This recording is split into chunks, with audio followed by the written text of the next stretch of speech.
Hi, this is Josh Arnett, and this is my data analysis protocol and idea worksheet. I forget the term, but you know what I'm talking about. So my protocol has three main parts. What are the data points? What does the data mean? And what should we do? First, we need to identify the data, and I've put the four types of data that we learned about in this course here.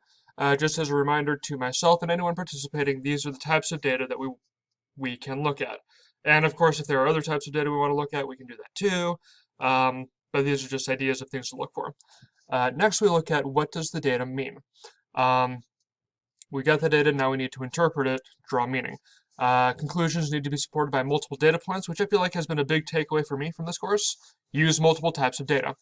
Um, Conclusion is actionable. We need things that we can actually act on. Otherwise, we're just complaining.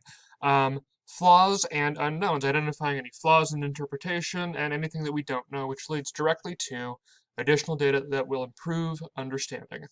Um, which, especially in the case study, I think was an important factor to consider. Finally, what should we do? When we're deciding what we should do, we need to have concrete action. I feel like sometimes we talk in vague terms, like, oh, we need to make the test scores go higher. Okay, but like how? What are the steps to that? Who will act and when? Because if you don't assign things out, you're relying on just people to take initiative, and we're all busy and just might not do it. Means of measuring growth. We got to have some way of measuring progress. And stakeholder concerns taken into account, I think, is the big one to ensure that we're not just acting in a vacuum like we're the teachers and this is what we're going to do and forget everybody else. Or we're the principal, this is what we're going to do, forget everybody else. You got to take other people's concerns into account. So, based on this model that I have here, I created this worksheet to work with. As you can see, I have my three main points. What are the data points? What does the data mean? And what should we do? Here under the data points, I included this table as a visual reminder that we need to be working from multiple types of data here.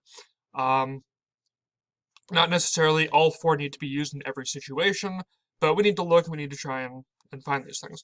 And then a space, what does the data mean? A space to write down any of your conclusions, ideas, and what should we do? Space to write that. Now these spaces could be expanded as needed.